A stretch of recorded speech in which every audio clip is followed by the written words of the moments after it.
Hey yo, it's Narf talking about UFC 299. It happened this weekend, and my goodness, was it a banger! We had so many good fights, and I wanted to talk about some fights that we can make for these athletes that I thought would just be super exciting. Please stay tuned to hear what fight your favorite fighter might have next. Okay? Please like, comment, and subscribe. Let's get right into it. Up first, we have Asu Almabayev versus I got David Dvorak. David Dvorak in his last three lost to Steve Ursig, lost to Manel Cap, and lost to Mateus Nicolau. Uh, he's 20-6 in his career. Uh, he's won two total fights in the UFC, one against Bruno Silva, one against Jordan Espinoza. Let's get these two guys together. Asu, this was his first fight. He wasn't able to finish CJ Vergara, which isn't the best of looks because CJ Vergara got easily taken care of by Tatsuro Taira. So let's make this fight. I think it would be a lot of fun, actually. Uh, David Dvorak hasn't been just he hasn't been submitted, and most of his fights have been by decision. Most of his losses have been by decision, I should say. On to the next one. Robelid Despaigne versus Junior Tafa. Now, why did I choose this fight? I think that it's an interesting fight.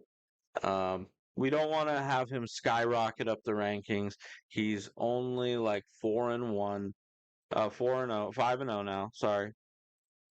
So let's keep him on a winning streak because heavyweight's not that deep. So we can't throw him immediately to a Shamil Gaziev. That wouldn't make sense. We can't throw him immediately to a Mo Usman. That wouldn't make sense. So let's make this fight against Junior Tafa. He probably knocks out Tafa in like 40 or 50 seconds, you know. Junior Tafa's all right. So on to the next one. Michel Peraira had a beautiful performance against Mikel Alachechek. Uh, Let's talk about this fight. I have him up against Joe Pyfer, the salty man himself, the salty brigade right here. I think that these are two really interesting potential prospects. Joe Pyfer low key got fraud checked. Mikel had been fraud checked before when he was at welterweight. Now he's a middleweight. Middleweight suck, so he's a potential like contender again. Now that he's a middleweight, because that's just how it works. Um, but Joe Pyfer versus him, very interesting. Both questionable prospects. So let's answer those questions against each other, you know? I'd probably take Mikel Pejea to win this fight. Obviously, Joe can knock anyone out, but I think that he's just going to be too hard for Joe Pyfer to read. And yeah, on to the next one. We have Sean O'Malley's teammate, Kyler Phillips versus Ricky Simone. I think this is a good litmus test for him, a good wrestler test. These Ricky Simone is tough, and I think that it's a big enough jump in talent. He's on a two-fight losing streak, but against Mario Batista and Song Yadong, who are both really good fighters. Um, so let's make that fight. That fight will be fun. Whenever Sean O'Malley decides to fight next, make them fight each other. That will be great. On to the next one. Rafael Dos Anjos. Let's move him back up to welterweight. I liked him at lightweight. He looked really good. It's nothing to do with his weight. I just think that someone at the end of his career like this should just be taking fights, fun fights. You know, he doesn't have to worry about becoming a champion at this point in his career. I don't think that would be an outrageous chain of events if RDA ends up as champ. But let's have him fight Kelvin Gastelum. I think this is a fight they both can win. I'd probably take Kelvin just because he's a little younger and he's so durable. Um, and he's got good boxing. So yeah, I would take Kelvin Gastelum, but this is a fun fight for both of them. I think that they both have their moments in this fight. We can make this co-main event on an Apex card or on make it a featured fight on a pay-per-view. It will be fun. On to the next one and on to the next five fighters. So we're gonna make fights for Mateusz Gamrot, Maycee Barber, Jailton Almeida, Curtis Blaydes, Song Yadong, and then we got another 7 fights after this. I told you we got a lot of bangers, so I appreciate it if you guys are appreciating my content. Just drop a like. But on to the next one. Gamrot pushes a crazy pace against RDA and gets the decision, gets a big uppercut on him, though. Kind of scared us all. Let's put him up against Dariush. They've fought before, and I think it makes sense to have them fight again. It's been a couple of fights. Dariush is on a losing streak. Gamrot is on a winning streak, although that Jalen Turner decision is a little bit fraudulent. But let's make this happen. I think it would be an interesting rematch. It was so fun to watch them scramble the first time, so let's do it again. On to the next one. We have Maycee Barber. She is down with the thickness, and we got to talk about her next fight.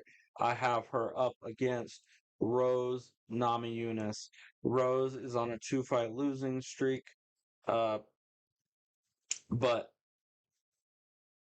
I think that she would have a really good chance. I think that they're two that need to fight Rose. Uh, she really doesn't have a lot of fights. That's kind of crazy how few fights she has. But Maycee Barber looked really good. She is a hustler, and I can appreciate that in women's MMA. She tried to make it a war, and she really did. It was a fun fight, and I was surprised by her. So good for Maycee. Let's have her versus Rose. Rose can obviously beat her, but I think that Maycee Barber can just find a way to make it scrappy, and Rose ends up getting tired. Rose has been known to get tired in the past, and she's not the most powerful person at women's flyweight. So on to the next one, Jailton Almeida. He was on his way to a win, and he jumped in on the legs, and Curtis had a perfect sprawl, was able to control his head and land those massive hammer fists to KO Jailton Almeida. Let's give him some time to recover, and then let's put him in there against Surreal Gone. I almost said Curtis Blaydes. No, let's not do that rematch. Uh, I think this would be an interesting matchup. You get your classic striker versus grappler. I think I'd take Surreal Gone here. I think it's a competitive fight. Obviously, if Giant takes him down, it's like so. If you take Surreal Gone, I feel like it's the same thing as taking down Justin Gaethje. They're just fish out of water. They don't know what they're doing on the ground, um, and they're going to get submitted. So if Surreal Gone keeps it on the feet, he brutally finishes Jailton Almeida. Should be a fun fight, though. Up next is Curtis Blaydes. He won so good, he forgot how to stutter. Good for him. He is cured. Uh, let's put him in a big fight. Let Tom Aspinall defend his interim belt against Curtis Blaydes. Curtis Blaydes got a fluky win over him last year, a year and a half ago, where Tom Aspinall hurt his leg and then he had to have surgery. It was very fluky. I'd take Tom Aspinall to beat up Curtis Blaydes and just be faster and more technical than Curtis Blaydes. Curtis Blaydes is plotty.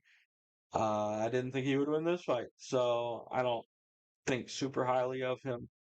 And I don't know what can change that, but let's go on to the next one. The next one is Song Yadong versus the winner of Davison Figueiredo and Cody Garbrandt.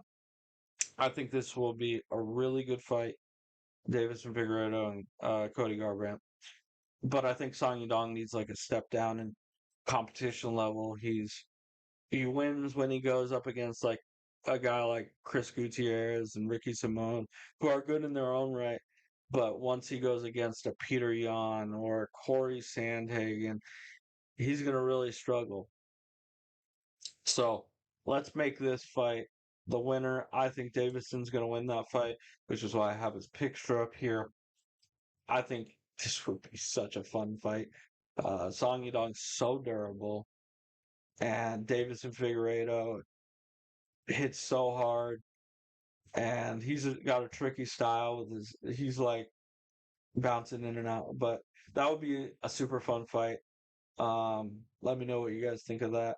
On to the next five fights. We're gonna make five more fights for Gilbert Burns, Kevin Holland, uh, Michael Page, Benoit Saint Denis, and Dustin Poirier. That's five more fights we get to make right here.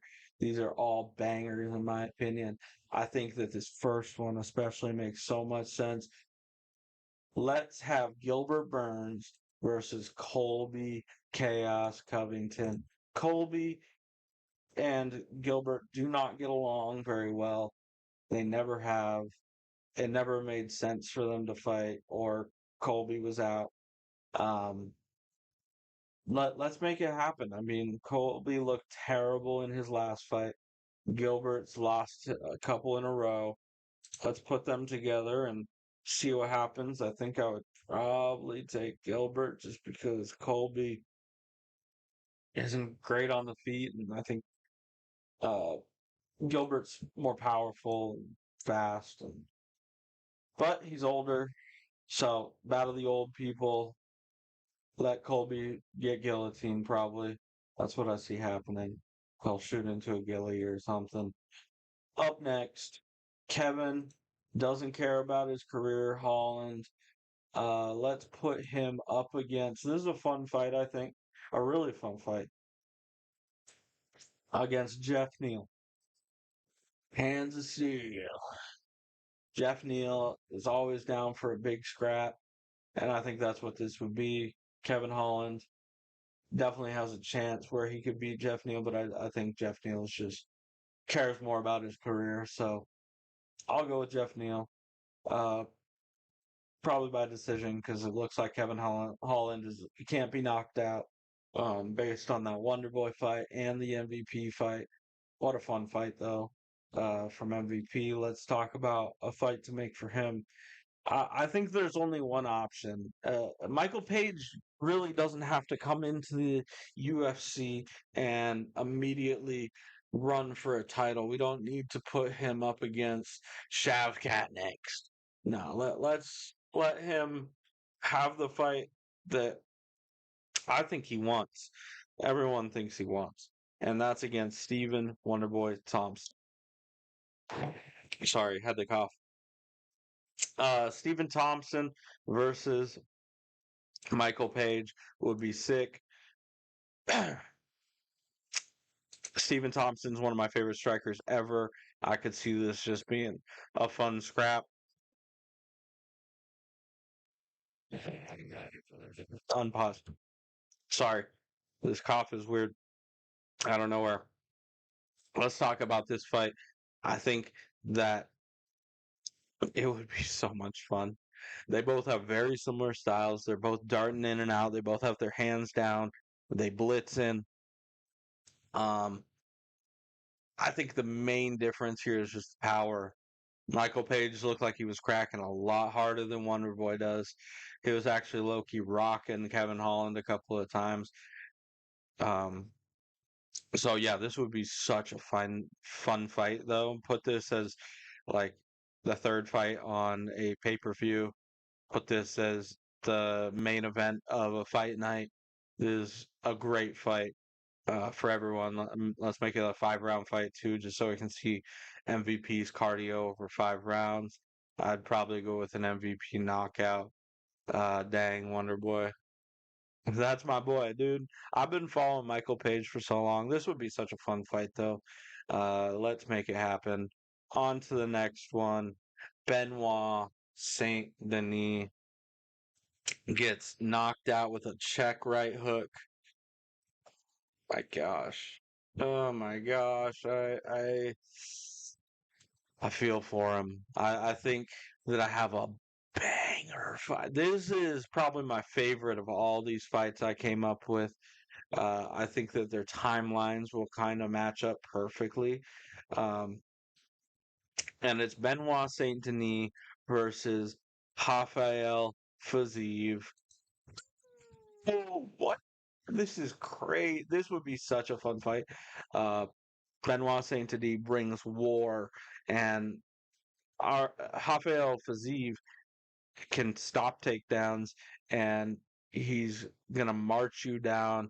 They're gonna just meet in the center and bang and scramble, and it's gonna be crazy. This is gonna be a fun, fun fight, and I think whoever wins gets to stay in the top 6 to 8 range, and eventually they get to fight another guy and become contenders that way because they both have had their fraud checkings.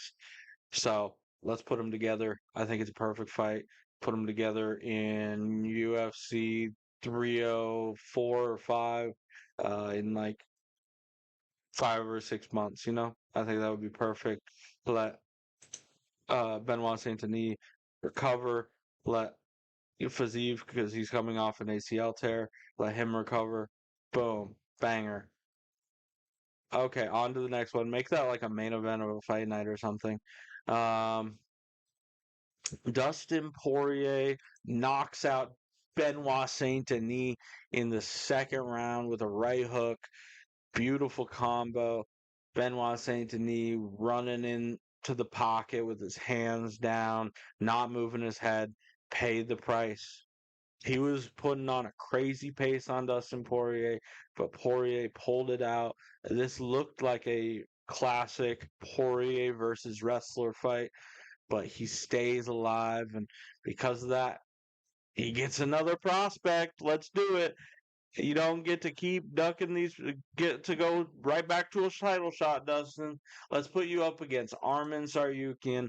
Arman, I know you want to fight for the title. It's not going to happen anytime soon. There's Justin Gaethje. There's Charles Oliveira. You got to wait in line. Sorry, bud. Fight Dustin Poirier in Abu Dhabi this October or whatever. I think it would be a scrap. I think he probably beats Poirier, but I think it would be a good fight, and I think it's exactly what they both need. And this would be a title eliminate one fight away or a title eliminator. Um, so let's talk about the two main fighters on the card. Marlon Chito Vera gets absolutely demolished over 5 rounds. Uh, Jeez, he really got beat up. I have a feeling something's injured. I don't know if that is a fact, but it just feels like he had to have something hurt, like orbital or something like that. But let's talk about who I want him fighting. You probably noticed I didn't have a fight for Piotr Jan. This is where I have him. Let's make this fight. It would be an incredible fight. We get to really test the durability of Chito Vera in back-to-back fights. I think Chito Vera gets beat up again. Uh, but if he wants to stay at the top of the rankings, this is the type of fight he needs. Peter Yan, he needs a win streak, and I think this is the perfect opponent to get it against. Um, and if Marlon does win, he's only 1 or 2 fights away from another title shot. So make that happen. Should be one heck of a scrap. And on to Sean O'Malley. Let's make a fight for him. I love this fight that I made for him. It's obvious. It is Marab. I think him fighting Ilya doesn't make too much sense right now. Ilya is a brand new champion. I don't like the idea of becoming a champion and immediately getting this big double champ fight. You know, it's a free fight for Sean O'Malley where he's not risking his belt. He loses, he comes back down, but he wins, he becomes a superstar. So it's free for Sean O'Malley and it's free clout for Ilya. You know, he gets to fight the biggest guy he can fight. But I think they need to defend in their own weight class for at least 2 or 3 fights. I think there needs to be a rule about it too. Like you have to fight X amount of times before you can go up or fight someone from a division down. Just because it doesn't make sense to have people's first title shots fights be against each other. I don't even have an example, but I don't want that. I don't want that at all. That would be ridiculous. Let's make Sean O'Malley versus Marab. Sean O'Malley looked so freaking good. I couldn't get over it. I've rewatched that fight a couple of times already. That knee is one of the craziest shots I've ever seen not KO someone. If you could think of a better shot that didn't KO someone, let me know in the comments, okay? But what a bang. What a banger, I should say. Let's make all these fights. I think they'd all be so much fun. Let me know down below what your favorite fight on here is. Thank you guys so much for watching, and you guys have a wonderful rest of your day.